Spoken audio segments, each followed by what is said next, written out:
Hey guys, my name is Digit Gaming and today I'm back for another video, and today I'm back with part 4 of my F1 2019 career mode here in Azerbaijan. And we're driving for the Williams once again, as we got two upgrades on the car: the gearbox durability as well as the drag upgrade that we applied at the end of the last video. If you didn't watch that, go watch that now before you watch this. It was a Chinese Grand Prix. We had a pretty decent battle throughout the race with Hulkenberg and Norris. No points, which is a bit unfortunate, but it is what it is. Hey ho. And after practice though, we did have to go to practice twice, because in the first practice at Baku it was pouring it down with rain, so we couldn't really get like any competitive lap time / it was harder to do the practice program, so we redid it. We went to practice 2, did it in that, and then this is what you're seeing now. Just the resource points we got. So in total we got about, I don't know, 400 nearly. So that moves up into 659 resource points in total. That's enough for a minor upgrade to be whipped onto this car, which more than likely will be a minor aerodynamic upgrade, because that's where we're probably going to be focusing the most during this first season of this career mode. It's either going to be a drag up, will it be a drag, or will it be a rear downforce upgrade? I probably might go for front downforce soon enough. It's just we want to I want to balance out the car. It's actually going to be a rear downforce. There we go. So it should be on the car for Spain, which is the next video. So I mean, hopefully it is. Hopefully it doesn't fail, but if it does, it's not the end of the world. We nearly have enough resource points already to fix it up again.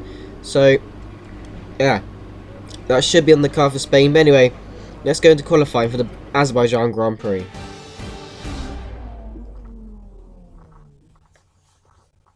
The circuit has rubbed it in with practice, but this is still going to be a difficult session for our drivers as they fight for pole position.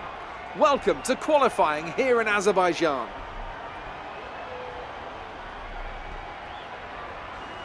When it comes to getting lap time out of this circuit, it's traditionally been about maximising top speed. Do you simply remove as much downforce as possible, hang on into the corners and max out down the straights?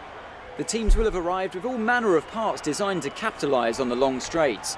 The cars will be that much harder to drive in the corners, but everyone will be in the same boat.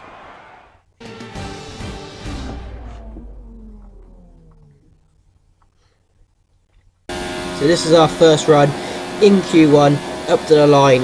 Yeah, but this track is, it might, the first and the last sector should suit us, but the middle sector where the chassis really is needed to rotate the car is not. It's not really the best for us, so that's probably where we're going to lose all our time through this track. As you can see, the first and the last sector are basically just straight, so that's where we will be able to gain all our time. But speaking of which, we are on our last run, and probably our fastest run in Q1. Well, it is going to be our fastest run in Q1, hopefully. We're already down though, going into the first couple of corners. Will we be able to gain time going into turn 2? Yes, we will.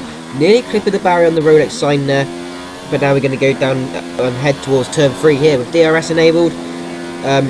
Gaining a lot more time then. Into the braking zone. Try not to get on the curb. We do on the curb there, to be honest. It does help us rotate the car, but you want to be like dodging the curbs as much as possible, especially the big sausage curbs on the insides of each of these corners. Apart from this corner, you can ride the curb basically.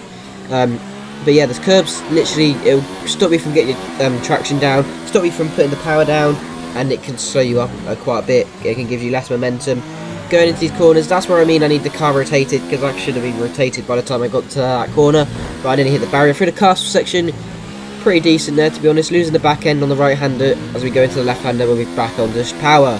These next two couple of corners are flat out.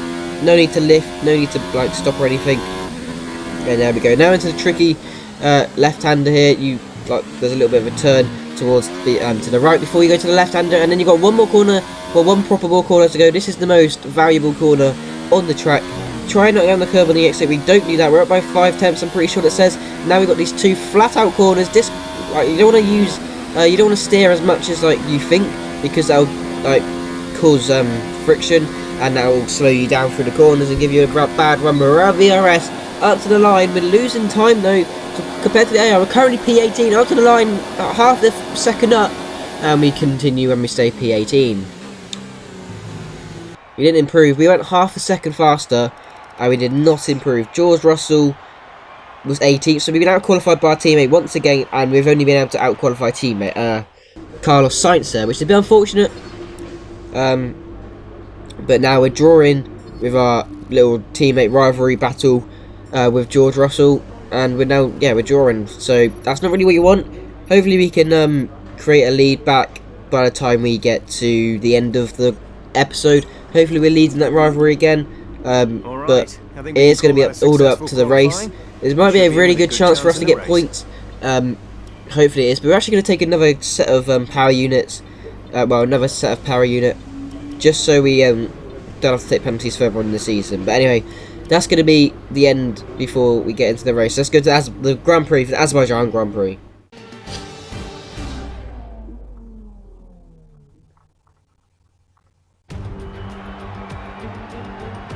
Good afternoon and welcome to Baku. This was the arena, if you think back to 2017, of one of the most eventful races of modern history, with controversy behind the safety car, last-second overtakes, and a historic podium for Williams and for Lance Stroll. So let's find out what lies in store for us this year. It's time for the Azerbaijan Grand Prix. Baku City Circuit then, an unpredictable 3.7-mile track around the streets of the Azerbaijan capital. 20 turns for our drivers to navigate today, including the infamous Turn 8, one of the tightest and most challenging corners of the season. A warm welcome to Anthony Davidson, who's beside me in the commentary box today. So, let's briefly discuss Lewis Hamilton. That was a great win in the last race. Can they keep that momentum going this weekend? There are never any guarantees in this business, but certainly the performance last time out would have boosted their confidence coming into this one.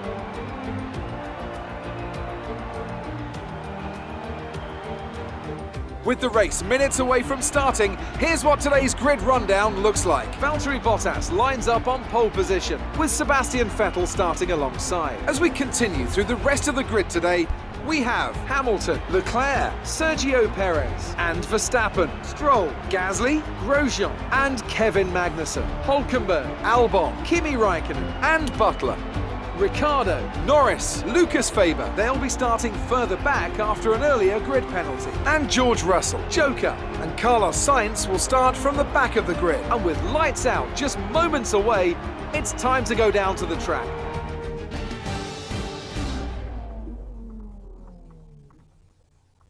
So as you just saw from that little grid rundown, Lucas Faber, our F2 rivals, also taken a grid penalty, but we've actually stayed P19 because Carlos Sainz, I'm not sure what happened to him. I don't know if he took a new penalty or what. I don't really know, but he stayed P20. He's going to be starting last. We're going to start in 19th, just where we qualified, so I'm not really complaining, to be honest. That is a great little effort, and that's one position that we don't have to overtake, so yeah, that is I'm not complaining. We've got a teammate right in front of us. Turn 1 is not very far away from the start, and like I said, in China, we've got the please wait sign throughout this Grand Prix, so sorry about that. It's a weird glitch for the game. I had it in China all the way through the race, and I've got it in Azerbaijan as well. So cheers, Cody's, you bastards. But hey, it's not really the end of the world. It's not break or break, but hey, as we line up on the grid for the Azerbaijan Grand Prix, it's going to be a long Grand Prix ahead of us. We need to break DRS from the cars behind us because that's long, nearly 2 kilometers straight. Is going to be lethal DRS. But anyway, we have 5 lights at the Azerbaijan Grand Prix. Lights out, away we go. We have an alright start. We've already been mugged, but actually, no, I say that we've had an alright start. We've had a really bad start. We're going to dive up the inside of 5 cars here into turn 1. We're going 4 wide. We've gone past both the McLarens. Our teammate, speaking of which, we're going side by side with the McLarens, and we're also at the inside into turn 2 of Butler and Kimi Raikkonen. Kimi Raikkonen's had a better exit than us, but we've moved up into P15 already. We've got past Weber, the 2 McLarens, one of our teammate, and I think one of the Force Indians as well. We're going into turn 3. Here we go at the inside of Kimi Raikkonen, and that should be us into P14 as he just lets off because he's scared of hitting the barrier. He probably thought I was going to squeeze him there, but I wouldn't do that as I roll my eyes. But lap 3, it's taken us to lap 3 anyway, to catch up to Devon Butler, who's stuck behind Alex Albon, and now Alex Albon is going to get mugged by both of us here, as Butler's gone to his inside, but I'm going to go into his inside even further. So it's going to be 3 wide going into turn 1. I've got the inside line, so I'm more than likely going to come out this the best, and Alex Albon's been shoved off the track by both of us there, so yeah. 4 laps later though, I've caught up to this massive train of Grosjean, Hülkenberg, one of the Verstappen and I think Magnussen. Verstappen and Hulkenberg both overtook Grosjean going into turn 3. Left invulnerable, and I've just gone up his inside. We go side by side for a couple of corners there. So I've gained up. I'm up into P11, and yeah, I'm pretty happy with where I am now. Any one more position, I'll be in the points. And speaking of which, Hulkenberg has now been overtaken by Verstappen, and we're now coming up. Well, we're using him as slipstream as we try. Like Grosjean's having a look up our inside there into turn 1. He's backed out of it as I squeezed him up against the barrier over the curb. But at lap 10 now, we've lost our slipstream from Hulkenberg, and Grosjean just glides past us there before we even get to the braking zone for turn 1. So that's how overpowered the DRS is. But lap 12 though, I think this is the same lap. We're going to go round his outside into turn 3. We've got to use the DRS and slipstream and rich mix and our Mercedes power unit. I just have to say that because our power unit is so good.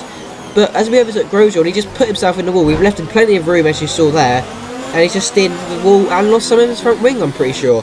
So I'm not sure why he did that, but end of lap 12, we're going to come in for our pit stop, and yeah, Verstappen's already in. Our teammate's gone further, so we're going to do the undercut on a couple of these cars. Hopefully it helps us out. Yeah, hopefully it does. But we're going to go on the same strategy we've gone every single Grand Prix this year so far. Mediums to the hards, and we're going to be going to the end on 14, well, for 14 laps on these tyres. But speaking of which, lap 14, going on to lap 14 anyway, we are now overtaken and getting back to our original position of P11. But Timo Werner, I keep trying to say, I keep thinking that name, Lucas Weber is now going to have a look at us into turn 1, going on to lap 15 now. He's got the inside line for turn 1, but he is doing the 2-stop strategy. So if we let him pass, he still has to stop, even though he's ahead. So we could let him pass, try and stay with him, using DRS and the slipstream, and then maybe just get a free overtake, because he is holding us up a little bit for his teammate, who is now his teammate's P13, Kimi Raikkonen. But we managed to get into turn 3 ahead in P11, so that's good. But lap 15 going to lap 16 and the start-finish straight. Weber is going to go round our outside, and by the time we've even got to the braking zone, he's already clearly ahead. That's how overpowered the slipstream and the DRS, and probably rich mix and overtake mode, ERS mode is. But lap 18 though, speaking of which, he is going to come in for his pit stop. That's what I was saying. We could have let him go, and we still would have got in position. But we got 8 laps to hold on to Kimi Raikkonen. But speaking of it, lap 21.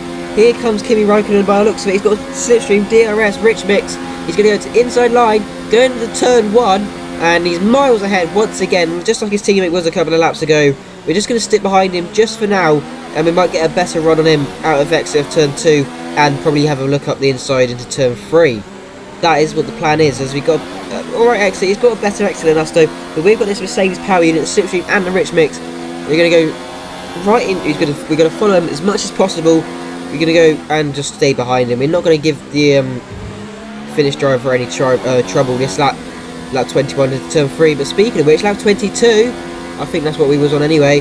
The end of that lap, we're going to have the slipstream, rich mix and DRS. Are we going to switch into overtake mode? No, we're not, because we've only got 7% ERS. This is our chance to go up his inside.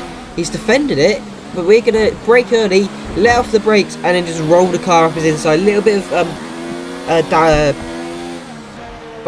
barging my way through there. But that lap, Pierre Gasly, who's in the top 10, his engine's blown up. This is going to give us a 10th place. All we have to do is hold on for 3 more laps from the Iceman, and we will be point finishers in this Azerbaijan Grand Prix. That's all we have to do. There we go, as we go past Pierre Gasly now. It is stricken, well, we're not stricken, he's rolling it back to the pit lane by the looks of it. He's smoking Red Bull, but that helps us out very massively as there's yellow flag, so Kimi Raikkonen has to back out, but Lewis Hamilton, I'm pretty sure, has won the Azerbaijan Grand Prix, closely followed by one of the Ferraris there. Valtteri Bottas actually was the person who won it, so my apologies there.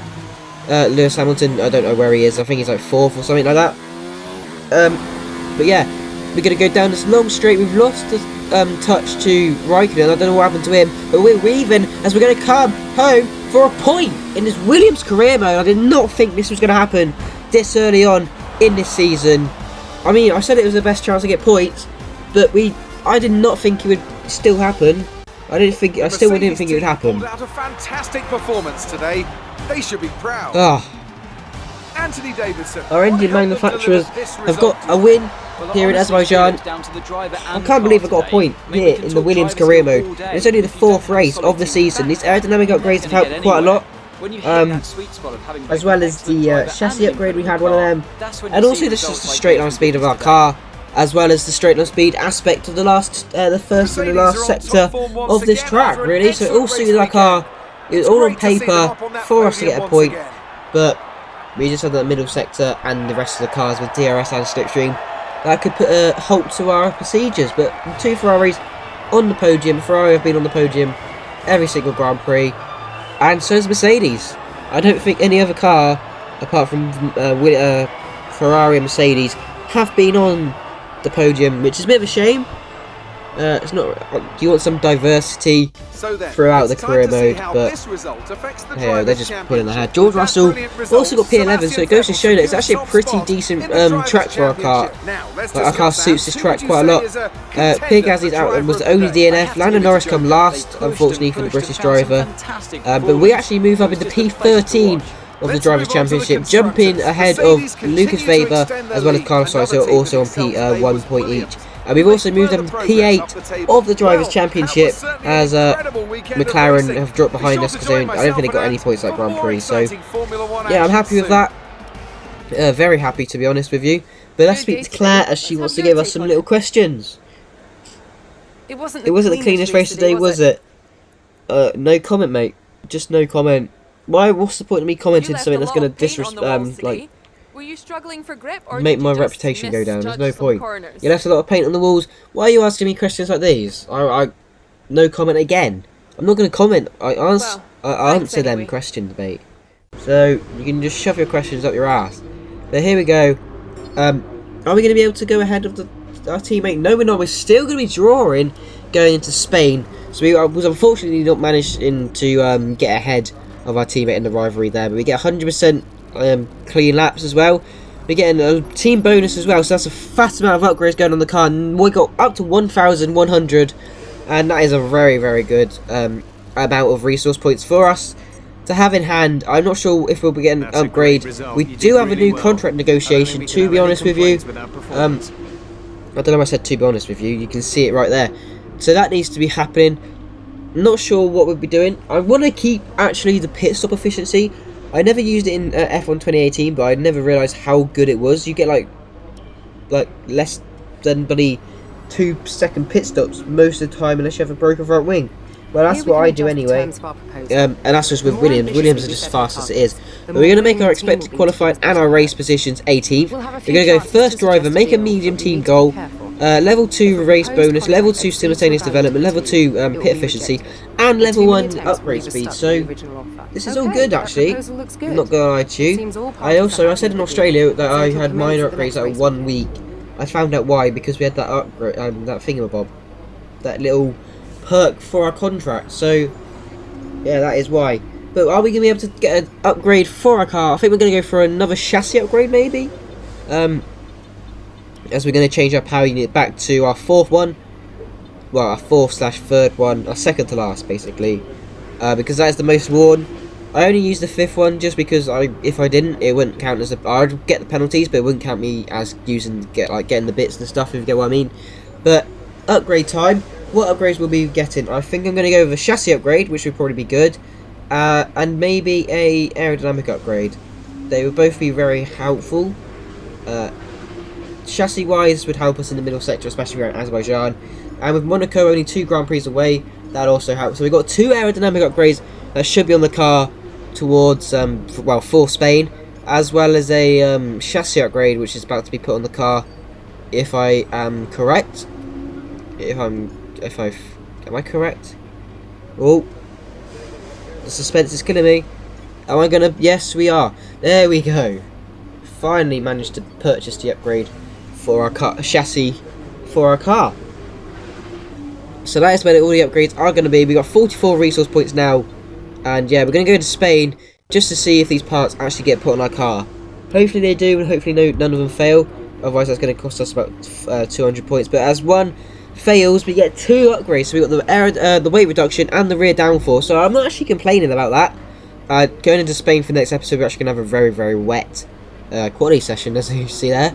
But that does mean we're going to have to spend an extra 200 resource points for that front downforce upgrade to be put on the car. So it's not really the end of the world. I think that's our first failure of an upgrade. So yeah, I don't have much to complain about. It definitely could be a lot worse.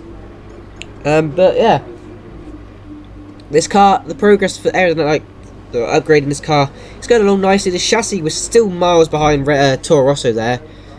We really need to buck our ideas up for chassis. Our chassis is awful. It's our worst part of our car.